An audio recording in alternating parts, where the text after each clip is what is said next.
7 October 2024 அன்று சென்னையில் நடந்த இந்த விமான சாகச நிகழ்ச்சி எப்படி நடைபெற்றது என்றதை பார்க்கலாம்.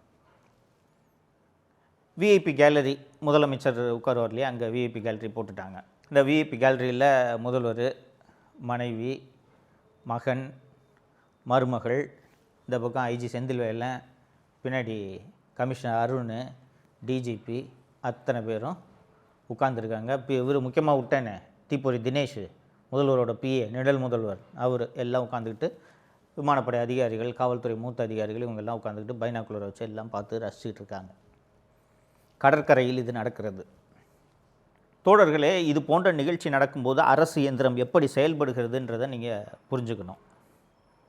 First air force and Tamil Nadu government கூட ஒரு லயசன் மீட்டிங் நடக்கும். இந்த லயசன் மீட்டிங்கில் தீயணைப்புத்துறை, காவல்துறை, சுகாதாரத்துறை, இது போன்ற முக்கியமான துறைகளை சேர்ந்த அதிகாரிகள் கலந்து ஆலோசிப்பார்கள். எவ்வளவு க்ரௌடு வரும், எவ்வளவு கூட்டத்தை நம்ம எதிர்பார்க்கலாம். அண்டு போலீஸ் டிபார்ட்மெண்ட், டிராஃபிக்கை மேனேஜ் பண்ணக்கூடிய போலீஸ் டிபார்ட்மெண்ட் எந்தெந்த ரூட்லேருந்து க்ரௌடு வரும், அண்டு மெட்ராஸில் எவ்வளவு 2 வீலர்ஸ் இருக்குது, எவ்வளவு 4 வீலர்ஸ் இருக்குது, கார்ஸ் இருக்குது, அப்படின்றதெல்லாம் ஓரளவுக்கு எண்ணிக்கை, புள்ளி விவரங்கள் போக்குவரத்து துறையிடமும் காவல்துறையிடமும் இருக்கிறது.